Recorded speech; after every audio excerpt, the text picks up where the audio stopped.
मुख्यमंत्री साहब बोल पड़े हैं ओएमआर शीट के घोटाले पे। उनका साफ साफ कहना है कि भाई साहब जीरो टॉलरेंस की नीति है हमारी, और इसी नीति को अपनाते हुए हमने उन आरोपियों को पकड़ लिया जो कांग्रेस के राज में घोटाले कर रहे थे।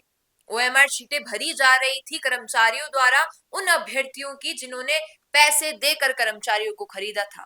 कांग्रेस ने कुछ नहीं किया, लेकिन हमारी सरकार आते ही हमने इन्वेस्टिगेशन किया और आरोपियों को पकड़ भी लिया है।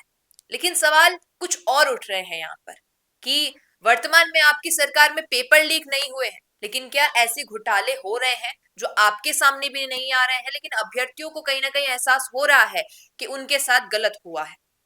जैसा कि हाल ही में चतुश्रेणी के एग्जाम को लेकर अभ्यर्थी लगातार सोशल मीडिया पर आक्रोशित दिख रहे हैं कि चतुश्रेणी का एग्जाम, इसकी लेवल इतनी हाई क्यों रखी गई, क्यों इतना ज्यादा कट ऑफ निकाला गया।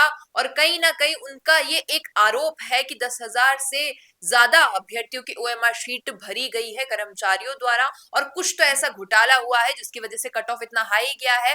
वो बच्चे पास नहीं कर पाए जो सालों से मेहनत कर रहे हैं, लेकिन जो बच्चे कुछ नहीं कर रहे थे वो इस एग्जाम को क्लियर कर गए। क्या इसके पीछे भी कोई बड़ी वास्तविकता है जो अभी तक सरकार से भी रूबरू नहीं हुई है? क्योंकि हाल ही में बीजेपी के तमाम जितने भी नेता हैं वो ओएमआर शीट के इस घोटाले को लेकर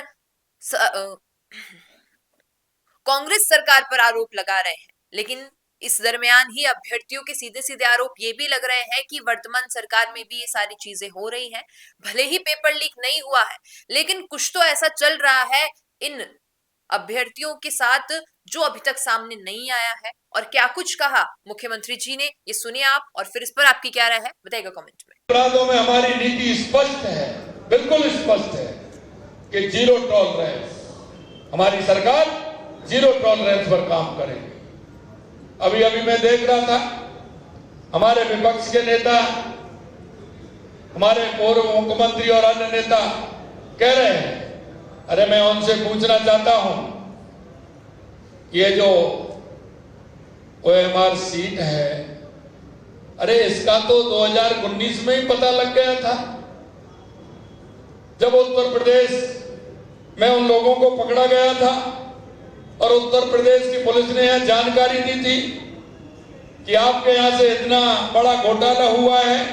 लेकिन मैं पूछना चाहता हूं, पहले वो इस बात का जवाब दें कि आपने वो कार्रवाई क्यों नहीं की?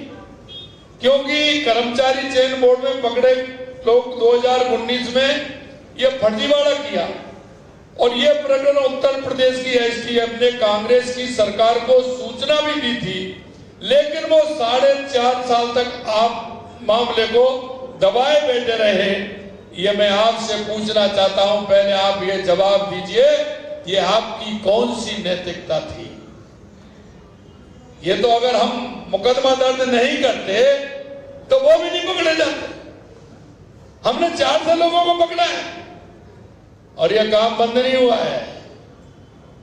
और चिंता मत करिए, जहां तक जाना होगा जहां तक जाएंगे। और आप क्या कहते हैं? हमने ये भी कहा है कि हम किसी को भी छोड़ने वाले नहीं हैं। आप कहते हो कि इसमें क्या हुआ? अरे आप चिंता मत करिए, कोई भी अब हो या आगे हो, तुम आज की बात करते हो, भविष्य की भी बात बता देते हैं। आज हो, कल हो, कभी भी हो, अगर इस तरह की कोई गड़बड़ी की तो उसको किसी कीमत पर नहीं छोड़ा जाएगा, चाहे कुछ भी हो। क्या आप भी करना चाहते हैं अपने गांव का नेतृत्व? आपका अपने गांव के लिए विकास का विजन क्या है? पंचायत में आपके होने से बदल सकती है आपके गांव की तस्वीर। तो आज ही अपने गांव की बात कीजिए द फैक्ट इंडिया के साथ। व्हाट्सएप कीजिए इस नंबर पर। ताज़ा खबरों के लिए विजिट करें द फैक्ट इंडिया